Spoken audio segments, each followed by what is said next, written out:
Friday, November 25th, Black Friday. I'm out at West End Gun Club. I decided to come out to the range instead of going shopping today.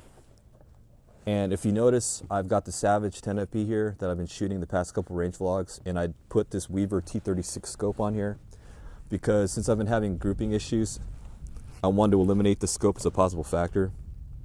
So I had this T36 that was in the cabinet. I originally had on my Ruger 1022.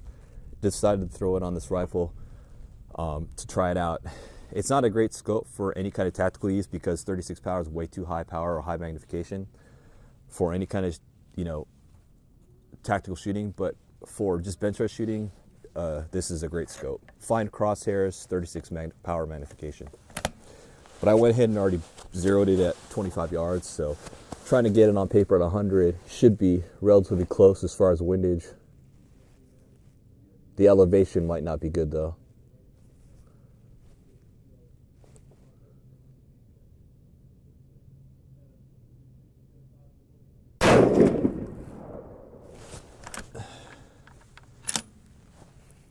So I'm gonna bring it down.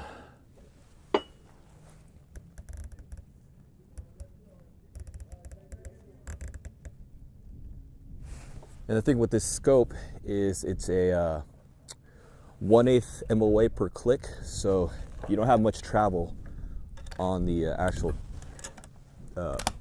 turrets.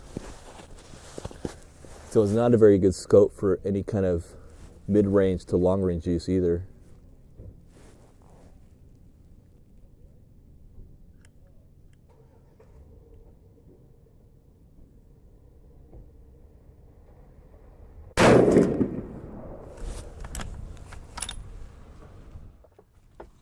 So I was actually getting some criticism on other channels outside of this vlog regarding the lab radar. Some guys voiced their, I guess, low opinion of the lab radar. People complain about how it's difficult to use and the mini system sucks and doesn't have Bluetooth and it doesn't detect your shots. And I can't explain why people are having so many issues. I can only speak for myself, but in general, the lab radar has been working fine for me. I mean, there's a few occasions where it's triggered by someone else's shot, but then that's just simply a question of adjusting the sensitivity of your lab radar for the given situation. And some people complain that, oh, that's just shouldn't have to be an issue with a $500, $550 chronograph. But it is what it is. I guess you can have your own opinion on it, but frankly, I like the lab radar. The magneto speed is still an option for most people. I think it's a lower cost at $200, $300, and I was actually considering that one before the lab radar came out, and I just incidentally wanted to try the lab radar instead. So I think the magneto speed is fine, other than the fact that it has to strap onto your barrel, which may or may not be an issue. Some people have done their own tests and said that it doesn't affect accuracy. It may do a point of impact shift, but the accuracy should be equal as if it were shot without the magneto speed attached to your barrel. But anyway, as far as people complaining about the lab radar, I think it's fine. But you're entitled to your own opinions.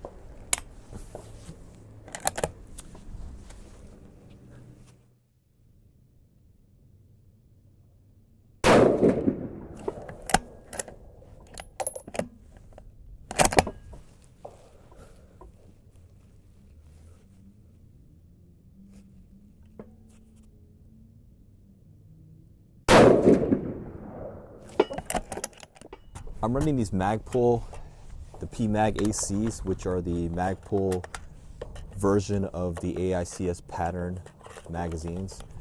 And I have a couple of 5-round actual AI mags, but the 10-round mags are expensive. They run for about $80. PMags, on the other hand, run for only $35 regular price usually. My one complaint with the PMags, if you don't already know, is that they don't drop free. So out of the wrapper, you have to modify them to make them drop free out of most chassis, at least on my AICS. So you kind of have to. I have an article where you file down the front and the back of the bodies to get them to drop free. and I'll link to that article. But I just got these 10 rounders in because I needed a few more. And I haven't done any mods to get it to drop free out of this thing, but they do need it. The only reason it drops free is because of the weight of the mag with the rounds in it, but if we're empty, it wouldn't drop free. And for this gun, I'm not really caring about drop free. It would be nice, but it's not really a priority for me. But if you're looking for 10 round magazines for AICS or any kind of accuracy international compatible system, definitely consider the P-Mags. You'll save money. So I threw that Weaver T36 scope on the rifle, so it's a lot easier now to try to shoot a group because you got the fine crosshairs, 36 power magnification. But unfortunately, my groups are still not shooting well, so I'm guessing either the factory loads just aren't great, or it's just me. But I kind of want to reload for it because usually for the longest time, I've never shot factory ammo. But I think in recent years, I just don't reload as often. So I just prefer to buy factory ammo more often than I used to, because I used to own guns or barrels that never had a factory round in them. So here we have this group I shot first with the Hornady after I zeroed in. This is for this.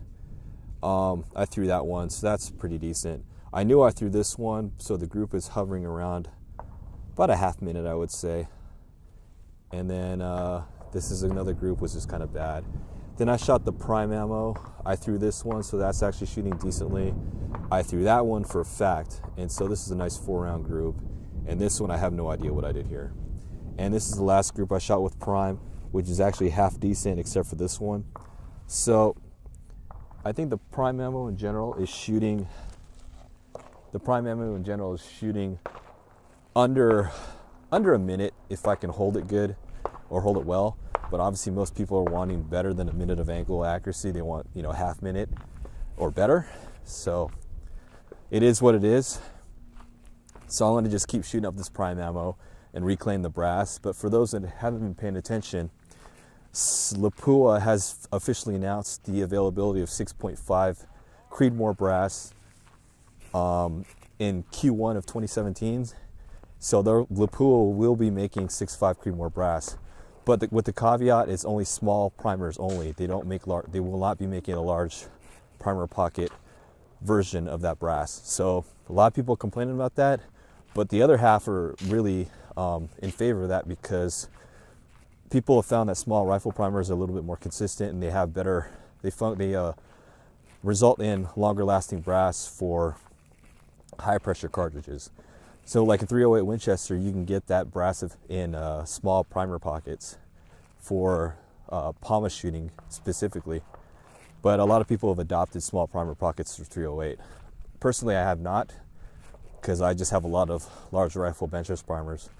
But I'm looking forward to 6.5 Creedmoor brass with the small primer pockets because I have plenty of CCI BR4s and some Wolf small rifle magnum primers, which I bought a long time ago, back when I was still shooting service rifle. So quite a few people have inquired on what cleaning rods I prefer. And for the longest time, I used to use Dewey rods, and I still do use them. But in recent years, I've favored the Pro Shot stainless steel micro polished cleaning rods, which you see here. Just because they seem to be a little bit more rigid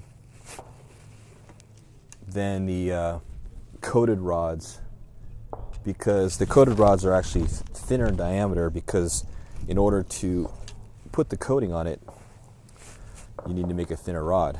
So these stainless steel rods are just a little bit more stiffer and rigid. And also the coating on Dewey rods don't last very long. They do tend to wear out towards the jag end of the rod. So after I wore through some Dewey rods, I started buying the Pro Shot stainless steel rods, and I've been quite happy with them.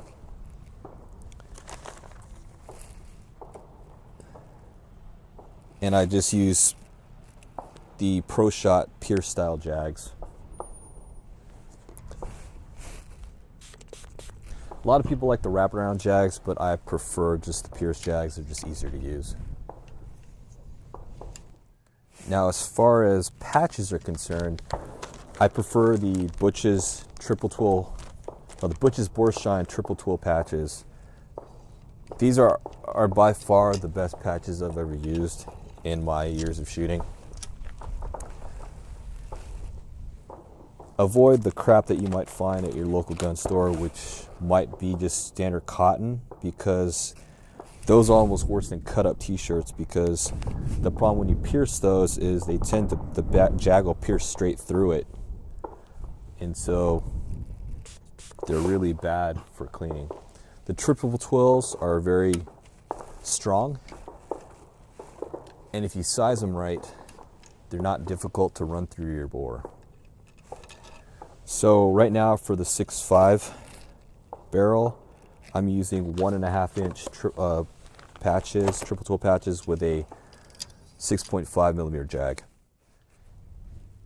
If you've been following my Instagram feed at all, you might have noticed that I purchased the Atlas PSR Bipod, which is a very expensive bipod, and I'm not sure if it's going to be any better than a Harris, but I needed a second bipod rather than constantly switching my Harris from rifle to rifle. So instead of buying another Harris, I ended up buying an Atlas because I wanted to try it out, but I'm really skeptical whether or not it's going to be worth $300. But we'll see. If it's not, then I just wasted $300.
So the one thing I'm liking about the Atlas Bipod is the adjustability as far as height, because not only do you have it that you can adjust the legs as far as length, you can adjust the angle, so that gives you a lot more finer adjustment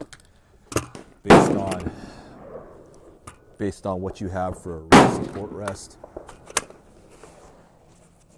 and what your shooting scenario is. So there is that added benefit, but is it worth $300 more or $200 more over the Harris? I can't say. For me to really test it though, I really need to get to a prone match to try it out there. So this 41 grain of AR comp with the 175 grain Berger OTM Tactical shoots right at 2650 feet per second out of this 26 inch 1-in-12 twist Remington factory barrel, which is about in line with Federal Gold Medal match. So if you're looking for a duplicate load for Federal Gold Medal match, 41 grains of AR comp should be fairly equal if you use a 175 grain, either the Berger or the Sierra match.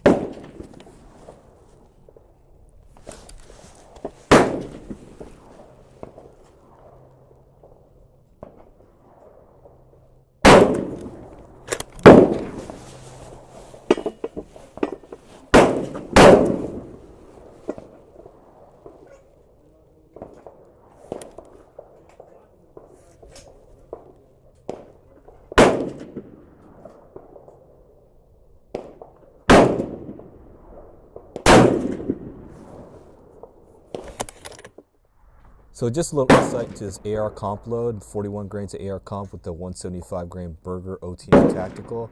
As I mentioned earlier, it hovers around 2650. I have a 25 round string here. It's an average of 2647 feet per second, which is right along 2650. A high of 2666, a low of 2630 for an extreme spread of 35. Standard deviation of 8.3, which is pretty decent for 25 rounds. So as far as the 41 grains of AR comp with the 175 grain Burger, here's a group. Shot a 5-round group and then a slight adjustment to another 5-round group. So it shoots well under a minute. I would say this is about a half minute if you do edge to edge minus caliber. So this is a pretty good load. Granted, slightly slow at about 2650, but 2650 is more than enough to get you out to 1,000 yards without any issue. So if you're looking for a good federal gold medal match equivalent for a hand load, try 41 grains of AR comp. It's not, AR comp isn't traditionally a 308, I mean, it's not well known as a 308 powder, but it works pretty well from my experience. So I've exited the range. I'm just here in my truck on the creek bed that enters the road that goes to the range. It's 9:45, so it's a little early for lunch, but a little late for breakfast, so I don't want to eat too heavy, but I'm definitely starving. So I'm going to get a snack so I can save my appetite for a hearty lunch. It's getting packed back there because, you know, it's obviously Friday after Thanksgiving, so people have the day off and everybody wants to shoot. So a lot of groups are heading to the back bays, probably members and their family and guests, probably trying to make a good day of shooting on their day off, which is cool. The main line's starting to fill up, so I wanted to get my shooting done and get out of here. So as far as the 6.5 Creedmoor Savage, with the T36 Weaver scope, I was able to get my groups shrunk down a little bit more with the prime ammo, so it's not looking as bad as it used to with the 10x fixed mil dot. So that, I think the Weaver T36 is a bench scope, so it does help out as far as eliminating user error or operator error with the scope. So the T36 is a good bencher scope. It's got fine crosshairs, good adjustments, and adjustable parallax, whereas that Bushnell Elite 3200 has no adjustable parallax, so you're kind of stuck with that. So it is, the prime ammo does shoot minute of angle or slightly better, which is, you know, a little bit better than it was before. So eliminating the scope as a problem, the prime ammo still isn't as great as I would have hoped it to be, but it is what it is with factory ammo. Like I said before, I need to reload. I haven't ordered any bullets yet, so I'm going to order bullets. As I mentioned earlier in the vlog, 6.5 Creedmoor brass from Lapua is coming out early next year, 2017. So I don't want to spend too much time coming up with a load using brass from the prime ammo or from the Hornady ammo that I'm not going to be using for very much longer. So hopefully it won't take me that long to come up with a decent load, but I will try to do a little bit of load development right now before Lapua brass starts trickling out to the general consumers. So that's what it is. Done for the day, and not sure when I'm going to be at the range again. If anything, I will probably go to the long range match at Camp Pendleton on December 2nd or 3rd, Saturday or Sunday, either one. And there is a match at 29 Palms this in December. It's the High Desert Regional, which I've been to before. I'm not going to shoot the high power portion of it. If anything, I might shoot the long range, which is on Friday, so I'll take the day off to shoot on the Friday. But that's going to be a 3x1000 match if I recall correctly. And 29 Palms has a decent range. They've got 200, 300, 600, and then they have their 1,000 yard, which shoots over the little access road. But I shot there back in 06 and 07, I think, for the High Desert Regional, back when I was still chasing my Distinguished Rifleman's badge. So anyway, that's it for today. Today's November 25th, Friday, day after Thanksgiving. Hopefully you guys had a good Thanksgiving. But until then, see you at the next vlog. Ceasefire, ceasefire, ceasefire. This is line break. All actions open. Chambers empty. Magazines out. Chamber safety flags insert. Move back behind the red line.